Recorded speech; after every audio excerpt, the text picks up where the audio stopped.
मी प्रणिता भालके, नगराध्यक्ष पंढरपूर। उद्या राष्ट्रसंत गाडगेबाबा यांची जयंती आहे। मी जयंतीनिमित्त त्यांना विनम्र अभिवादन करते। राष्ट्रसंत गाडगेबाबांनी संपूर्ण महाराष्ट्र व देशामध्ये स्वच्छतेचा, शिक्षणाचा, सामाजिक समतेचा व पुरोगामी विचारांचा संदेश दिला।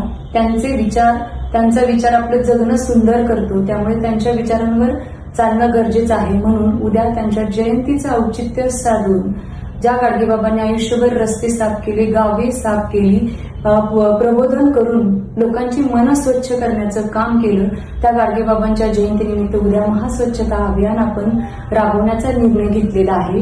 हे महास्वच्छता अभियान राष्ट्रसंत गाडगेबाबा चौक ते छत्रपती शिवाजी महाराज चौक तसंच जिजामाता उद्यान व लगतचा सर्व परिसर या परिसरामध्ये राबवण्यात येणार आहे। तरी आपण सर्वांनी आपल्या नगरपालिकेचे सर्व कर्मचारी, नगरसेवक, पदाधिकारी तसंच आपल्या शहरातील सर्व सुज्ञ नागरिकांना तसंच शाळा कॉलेजातील सगळ्या विद्यार्थ्यांना मी आवाहन करते की उद्या मोठ्या संख्येने आपण सर्वांनी इथं उपस्थित राहावं व आपलं शहर स्वच्छ आणि सुंदर करण्यासाठी एक पाऊल पुढे